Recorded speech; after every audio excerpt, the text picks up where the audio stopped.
She laughed while I watched our life burn. That's what I remember most, the sound of her laughter. Not sweet or amused, but sharp, defiant. She didn't know I was watching.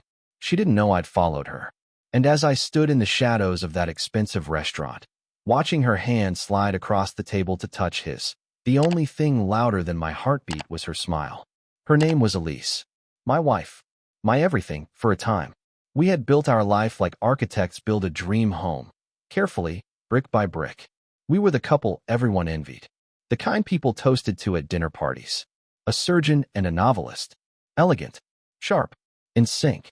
Or so I thought. I suppose the first cracks were so small I mistook them for stress fractures. Long shifts, muted conversations, her lips grazing my cheek instead of kissing me. The scent of unfamiliar cologne on her clothes. A misplaced earring in the car that wasn't hers, or at least not the hers I thought I knew. It wasn't until I found the second phone that the illusion finally shattered. It was in her gym bag, stupidly left unzipped one morning before her yoga class. I wasn't looking for anything, just moving it off the counter.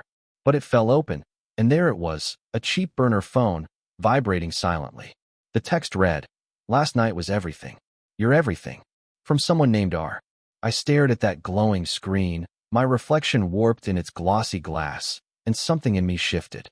The man I was, the trusting husband, the provider, the fool, died in that moment. I didn't confront her. Not yet. I smiled at her that evening, cooked her favorite pasta, asked about her day, because sometimes the smartest thing a man can do is pretend. I started collecting emails, receipts, GPS pings from the Tesla she never knew I monitored. I created backups, encrypted folders, voice recordings from the smart home system. There was a certain power in restraint, in watching her weave a web of lies while I quietly mapped every thread. I learned his name within a week. Ryan Costa, a tech investor, 27, single, smug. They met during one of her publishing trips in San Diego. Her editor had introduced them. From what I gathered, Elise had been charmed. His youth, his money, his promises. He didn't know she was married. Or maybe he didn't care. That week, she transferred $250,000 out of our joint investment account. Quietly, cleanly. She thought I wouldn't notice. But I did. I always notice. I watched her plan her escape while I planned something else entirely. I wasn't going to scream or beg. That wasn't my style. I wasn't going to smash her phone or cry in the shower. I was going to do what I did best. Observe, analyze, construct, and then destroy. Not in rage. In precision. She'd underestimated me. Most people do. The moment I saw his hand on the small of her back, I stopped being her husband. I became her shadow. I followed her to his condo on a Thursday. Elise told me she had a book signing downtown. Even gave me a ticket to prove it. But her reflection in the bathroom mirror that morning betrayed her. She was glowing. Hair curled, new perfume, red lipstick she never wore to events. Too loud for her literary image, she once told me. I watched her leave, kissed her cheek. She flinched. She didn't realize I'd placed a small AirTag in the heel of her designer tote 2 days ago. She didn't realize I'd been building something. By the time she reached the Rivergate Tower, I was already across the street, sipping burnt coffee in a rental sedan. I watched her text someone, then step inside. I knew the building, knew the name of the concierge, knew the floor she took the elevator to. Unit 19C.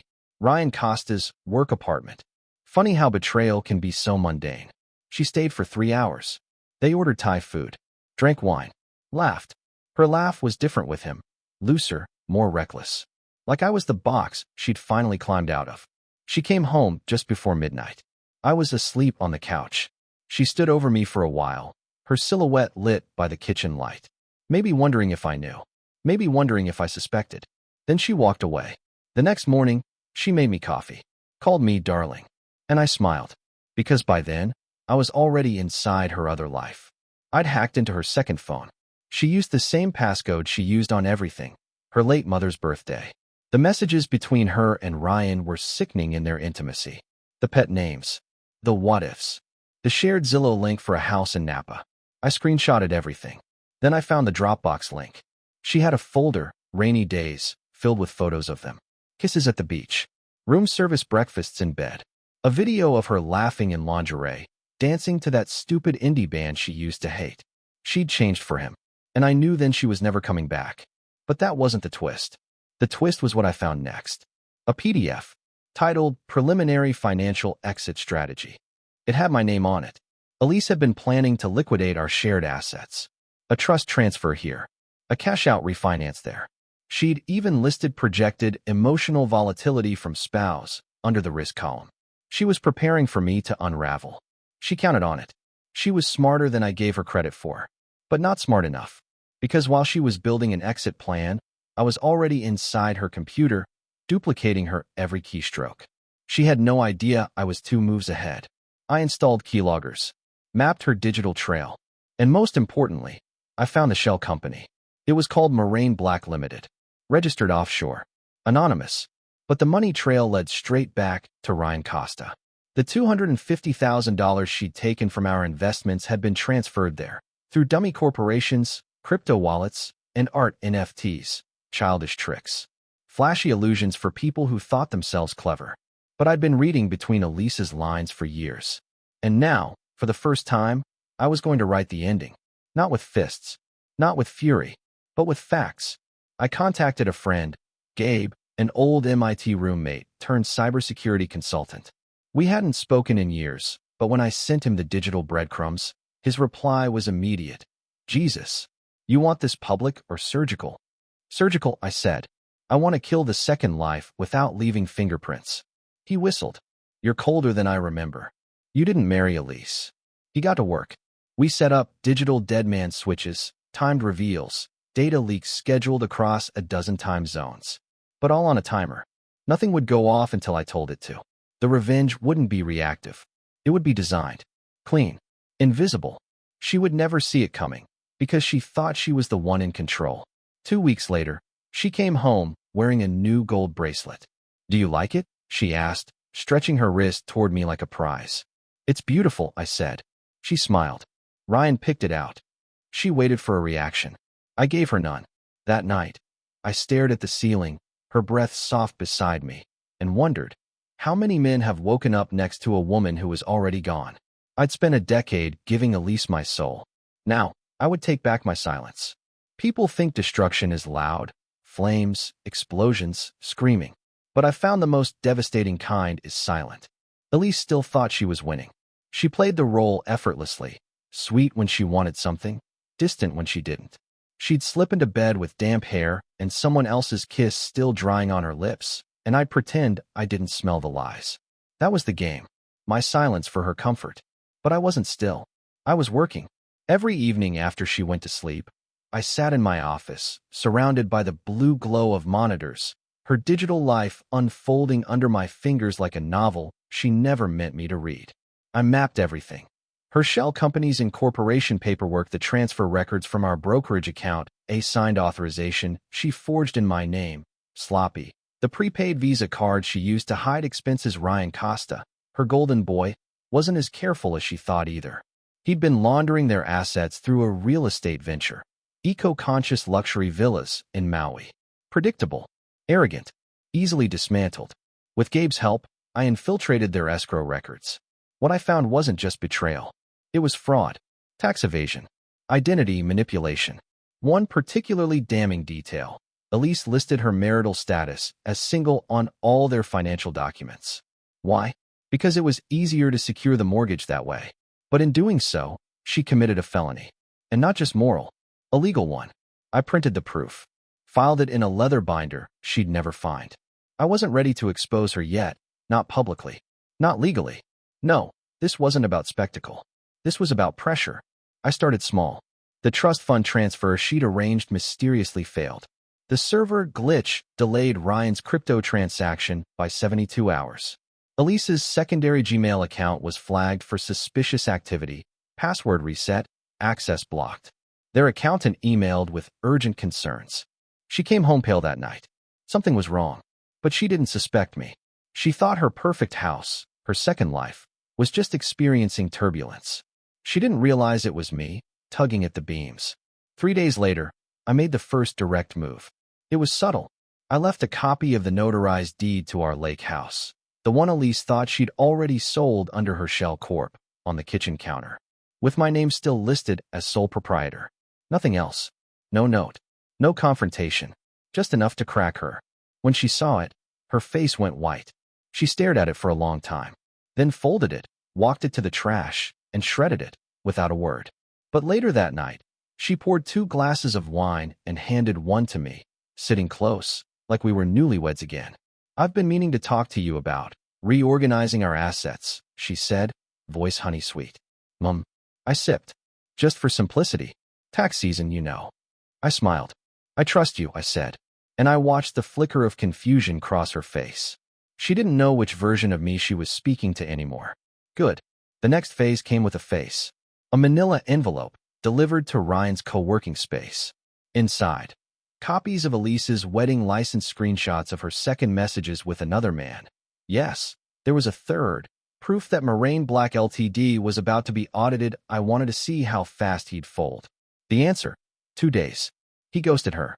No texts. No late-night calls. No more golden boy fantasies.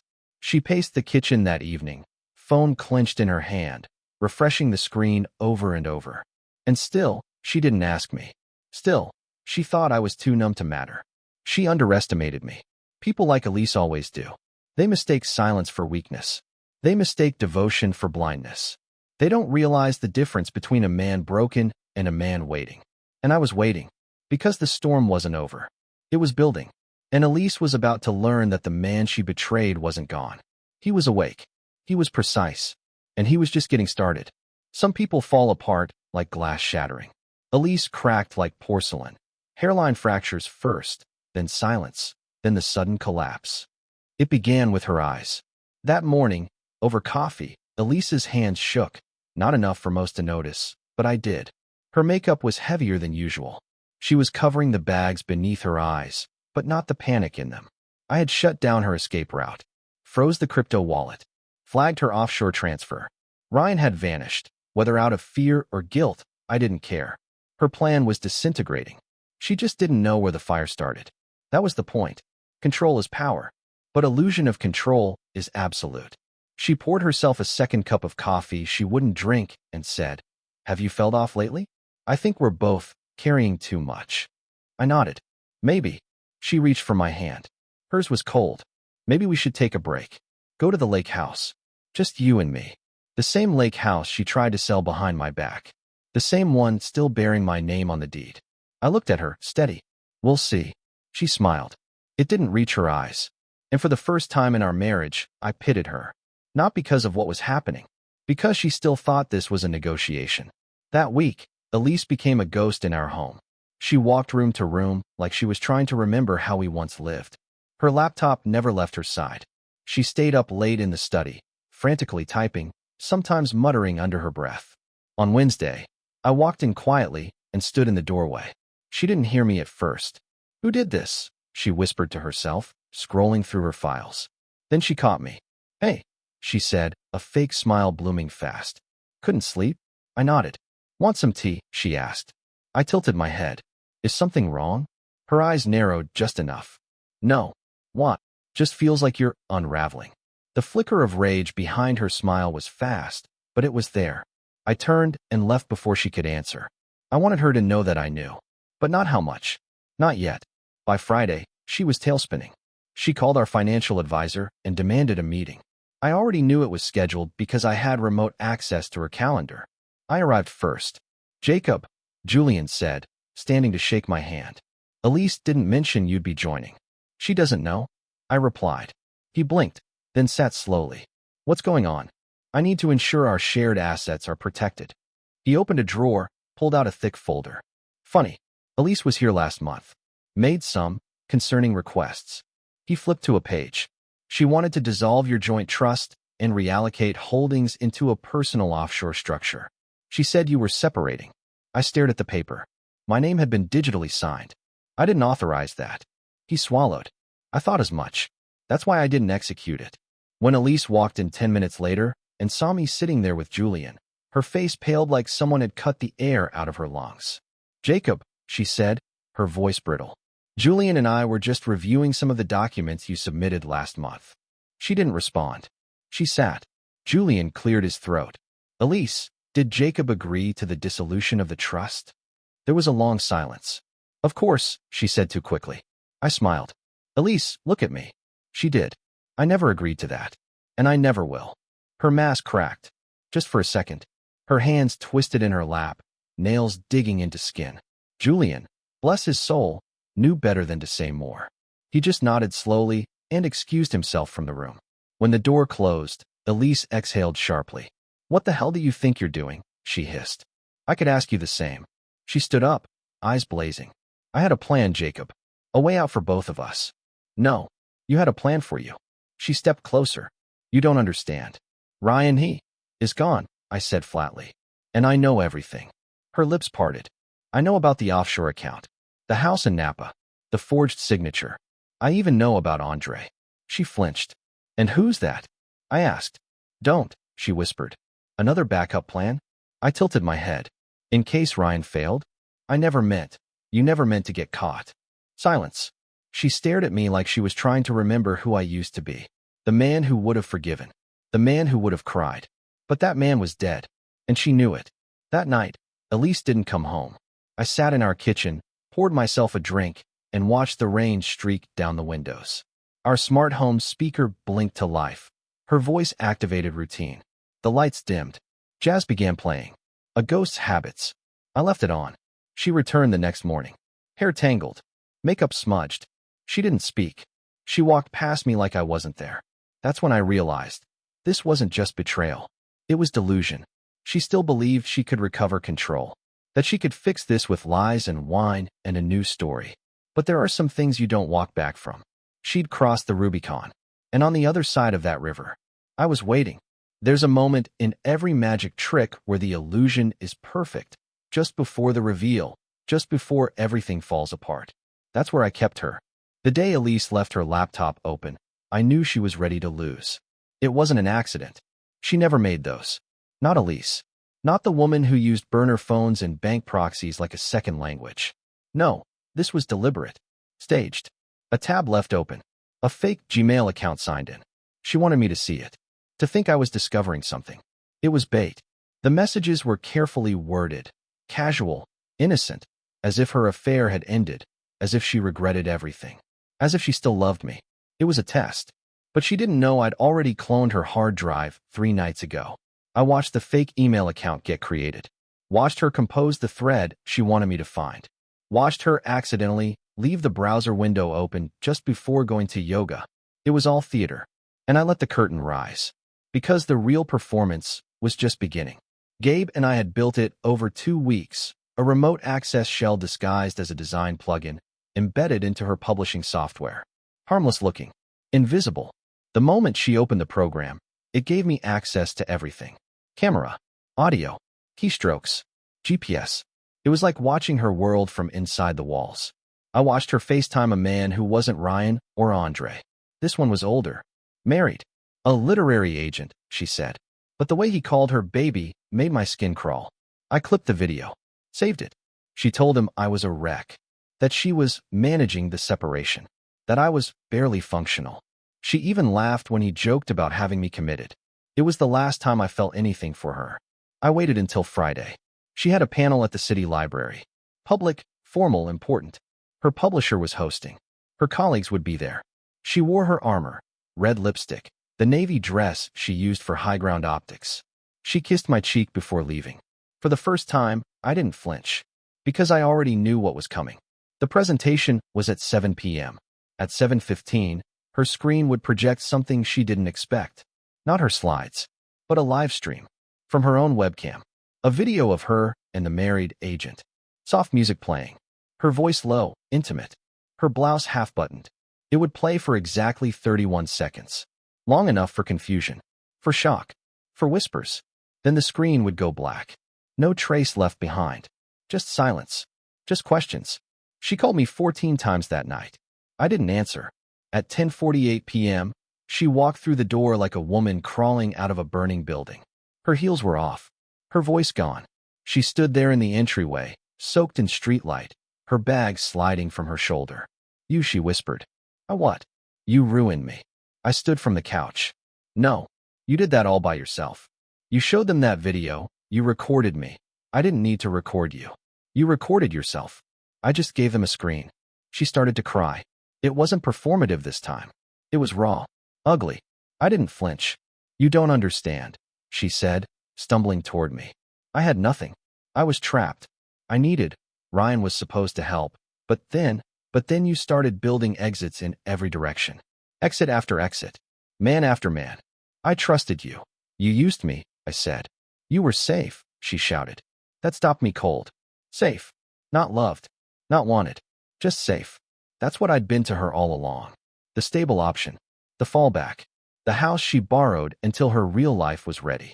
I let that truth settle like ash. Then I said, I'm filing tomorrow. Her breath caught. Don't. Why? She didn't answer. Not because she didn't know, but because she finally understood. The game was over. And she'd lost. The divorce filing was clean. Unemotional. I'd built a digital case file with timestamps, transfers, violations. My lawyer called it bulletproof. Elise offered no resistance. She was too busy fighting fires. Her agent dropped her. Her publisher delayed her next book, and a quiet, but very real IRS inquiry had just begun. All I did was nudge the dominoes. She set them up herself.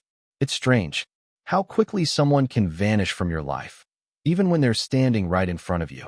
The last time I saw Elise, she was standing in the hallway of our apartment, suitcase at her side, hands empty. No apology. No defiance. Just a shell. She looked around once, as if expecting me to stop her. I didn't. She walked out the door. It clicked shut behind her. And for the first time in months, the silence felt like peace. Not punishment. Just peace. I thought taking her down would feel like a breath of fresh air. Instead, it felt like holding it for too long. The day after Elise left, I sat in the kitchen staring at her coffee mug, the one she never washed properly, the one with the chip at the rim and the faded gold lettering that read Ryder Fuel. It was still sitting by the sink, untouched. It hit me harder than I expected, not because I missed her, but because I didn't. And that absence, the clean, final lack of longing, was its own kind of grief. For the man I used to be. For the life I once thought was real. In the weeks that followed, the world responded exactly how I expected it to. Her agent issued a vague statement about creative differences. Her publisher postponed her tour indefinitely.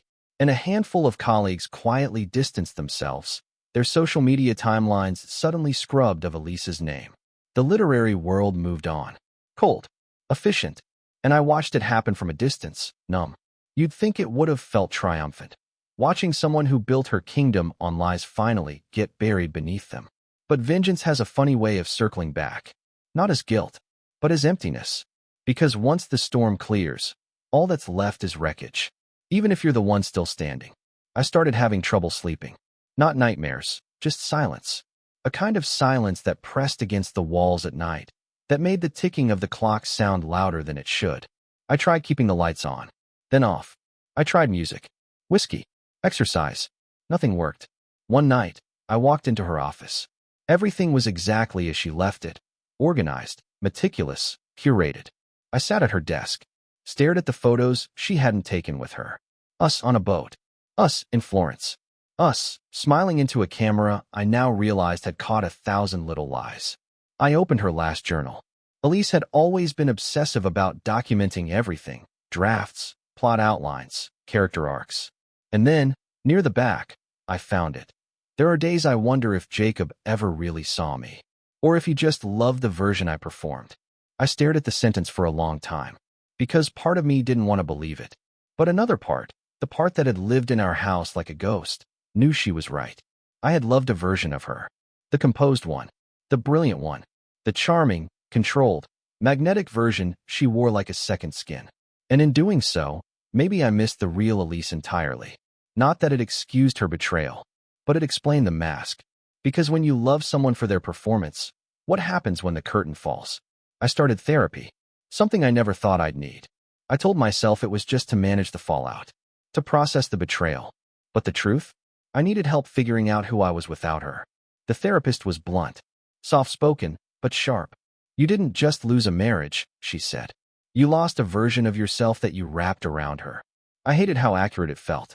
Because somewhere along the way, I'd become more than just a husband. I'd become her mirror, her ballast, her stability. And when she broke, I shattered too. One afternoon, I got a letter. No return address. Just my name. I recognized the handwriting immediately. Inside was a single page. Jacob, you were never stupid. You were never weak. That's what scared me. I knew you'd see through me eventually. I just hoped I'd be gone by then. I'm sorry for all of it. For the lies. For Ryan. For Andre. For using you as my shelter while planning my escape. The truth is, I wanted both lives. And I didn't deserve either. Don't let what I did define who you become. At least I read it once. Then again. Then I set it on fire over the kitchen sink and watched the ash swirl down the drain like a final act. It didn't change anything. But it gave me something I hadn't had since this began, closure. Not forgiveness. Just finality. The house feels different now. Lighter. Some days I catch myself humming. Some days I wake up without the weight on my chest. Some days I even write again. Not about Elise. Not yet. But about control. About how easily people can lose themselves inside the illusions they create. About what happens when you stop performing and start existing. I'm not healed. I don't think you heal from something like this. But I'm rebuilding. And this time, the foundation isn't made of trust blindly given. It's made of truth. Even the ugly kind. Especially the ugly kind. I didn't go looking for her. If anything, I was doing everything I could not to find anything new. But sometimes, the world puts someone in your path, not to save you, but to show you what you've become. Her name was Camille. She walked into my life on a Tuesday. I was at a bookstore I rarely visited anymore, the kind Elise used to haunt like a cathedral. I wandered in on a whim, probably chasing nostalgia or trying to prove to myself that I could walk past fiction without hearing her voice in my head. Camille was behind the counter, barefoot in worn leather sandals, hair pinned up in that careless way that always looks more poetic than practical. She was laughing, loud, unfiltered, unafraid, and for a moment I hated her for how alive she sounded. I bought a book I'd already read twice just to avoid walking out empty-handed. She rang it up without glancing at the title. "You're either in the middle of a heartbreak," she said, "or you're about to write something terrifying." I blinked. "Excuse me." She smiled. Crooked, not Elise's camera-ready perfection, but real. No one buys The Stranger in March unless they're unraveling or preparing to unravel someone else. I laughed despite myself. I guess I'm still figuring that out. "Good," she said. "That's when it gets interesting."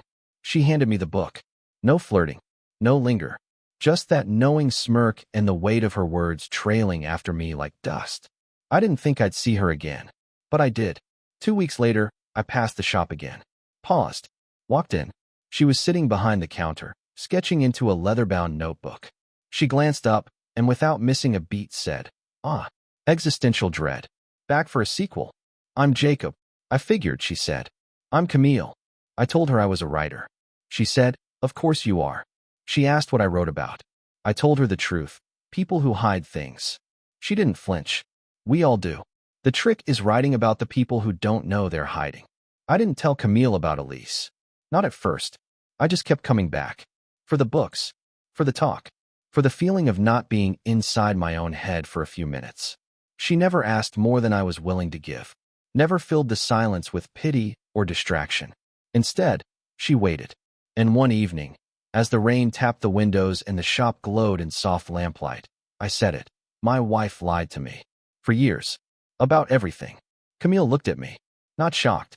Not judgmental. Just present. What did she lie about? Who she was. What she wanted. Who she loved. Me most of all. Camille nodded slowly. "And what did you do?" I hesitated. "I destroyed her." There it was. The confession. The unvarnished truth. She said nothing at first, then leaned back in her chair. Was she evil? I blinked. What? Was she evil? Or just broken in a way you couldn't fix? I opened my mouth, closed it. Because for the first time, I wasn't sure. And Camille saw that. "That kind of betrayal," she said. "It doesn't come from nowhere. It comes from rot. From something inside a person that says, I'm not enough. So I'll lie. I'll rewrite the rules. And you think that makes it forgivable?" "No," she said. "But maybe it makes it understandable." I looked at her. "And if someone burns everything down in response?"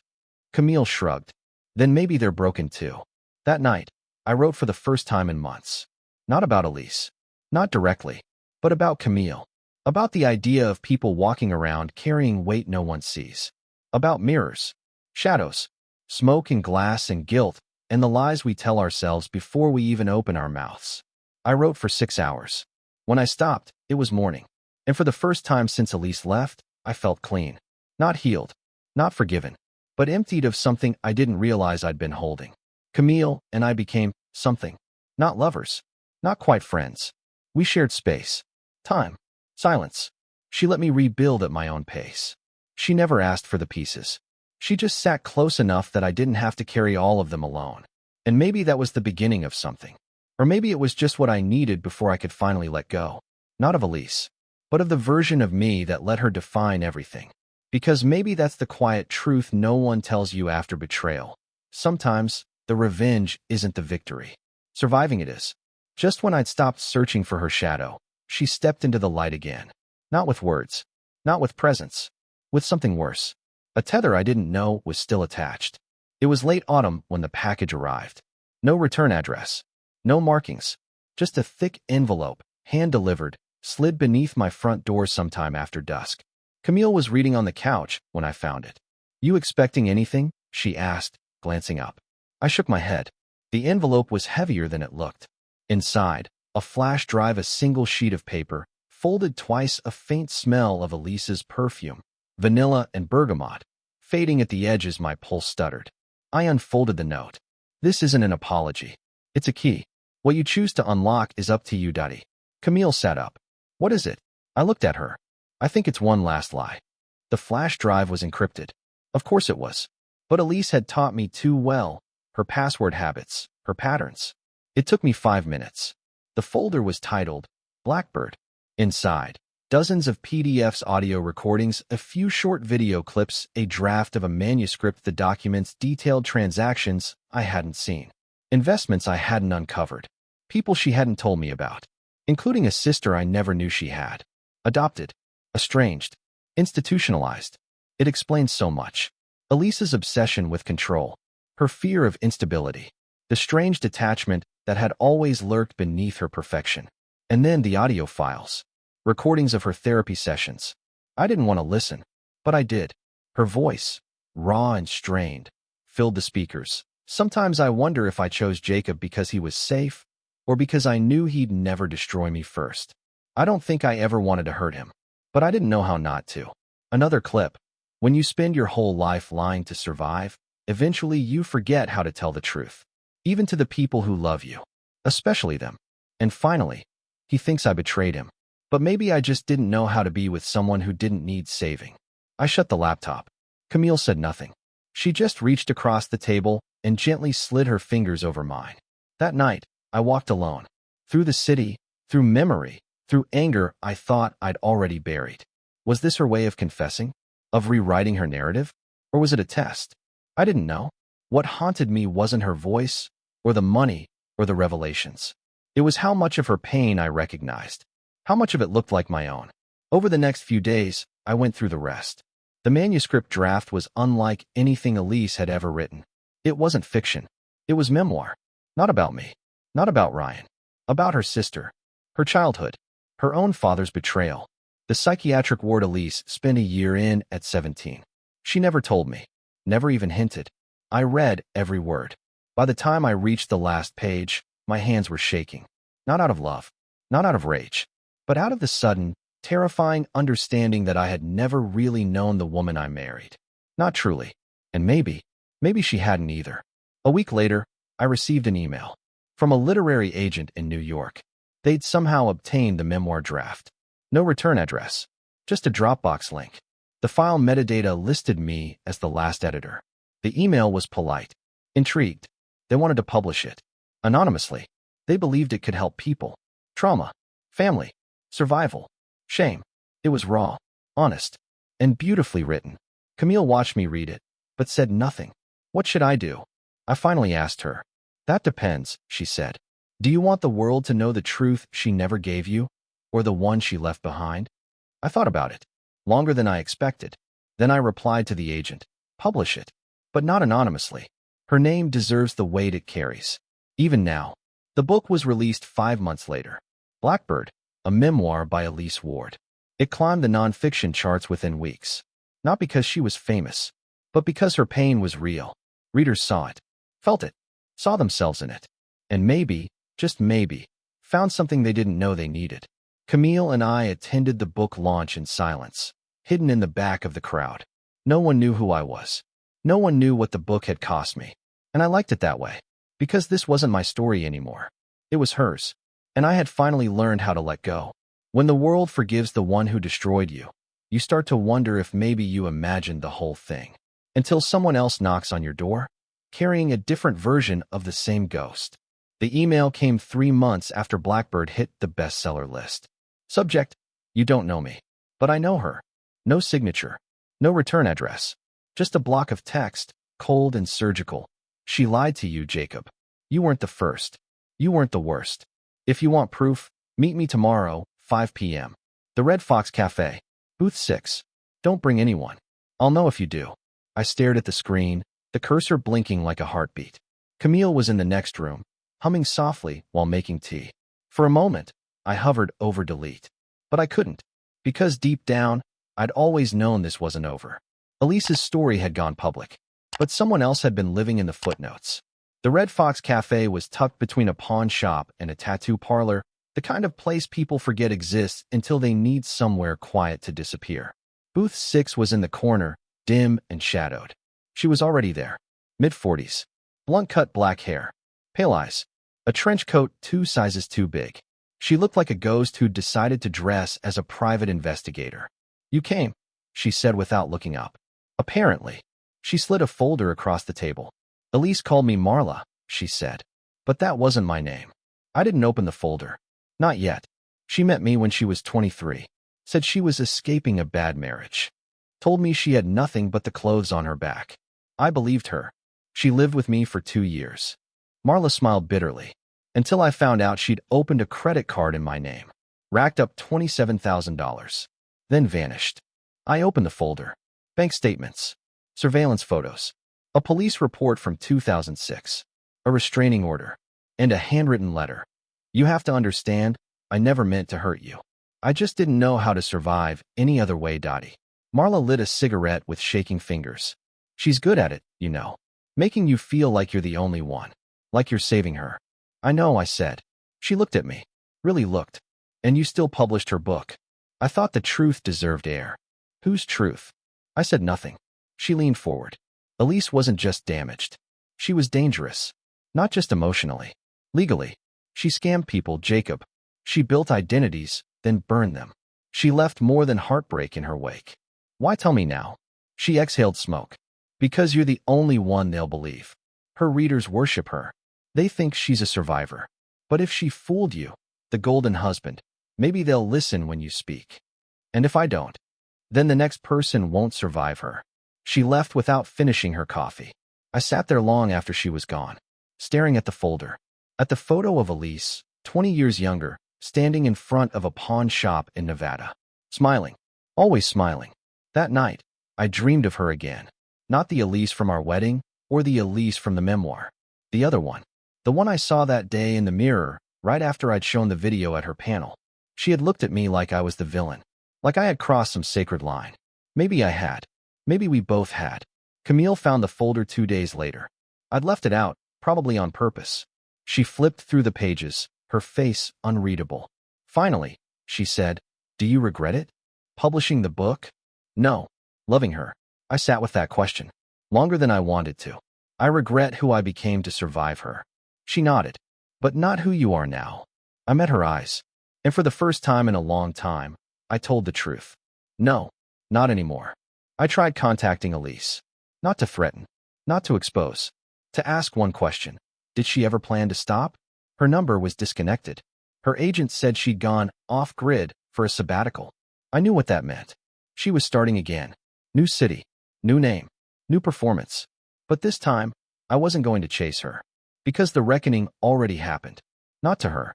To me. I had watched my life burn, then rebuilt it from the ashes. She just moved on. Maybe that's her curse. The eternal flight. Never quite escaping. Never quite caught. Only ever running. Weeks later, I got a letter from Marla. No return address. Just 4 words. Thank you for listening. Inside was a check. The amount? Exactly $27,000. Signed in my name. I never cashed it. Just framed it. A reminder that sometimes the cleanest revenge is being believed. Some endings don't come with thunder. Some come in quiet places, with steady hands and a deeper breath than you've taken in years. The house is quieter now. Not empty, just honest.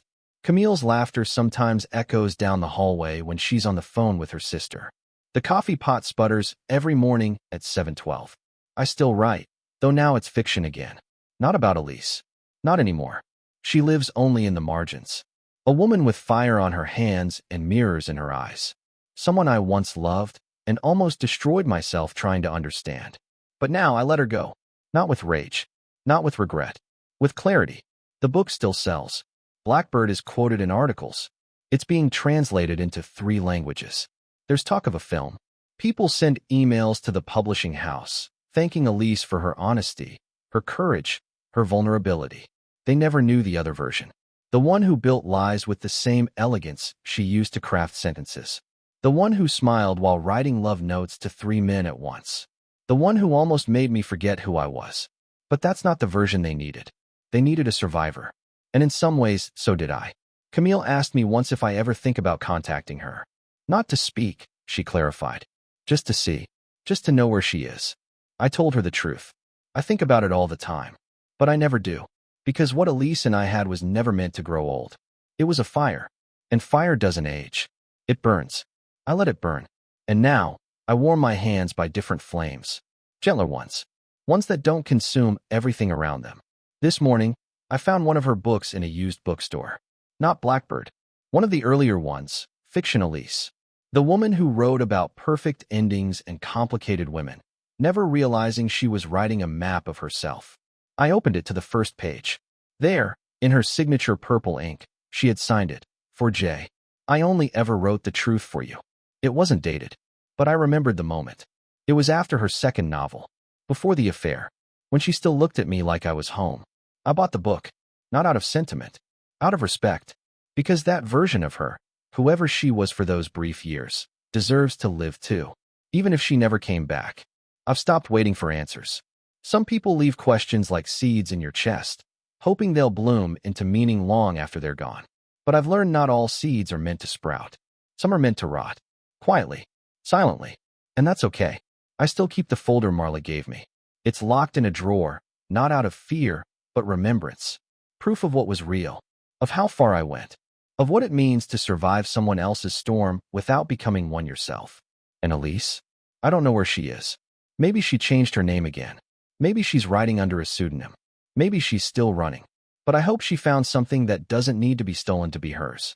I hope she found silence that doesn't hurt. I hope she found someone she doesn't have to lie to. Because no matter how far she goes, the one thing she'll never outrun is herself. Me? I'm okay now. Not perfect. Not healed. But real. And after everything, every lie, every betrayal, every perfectly planned unraveling, that's all I ever wanted to be. Not a mirror. Not a mask. Just a man. Alive. Still standing. And finally free.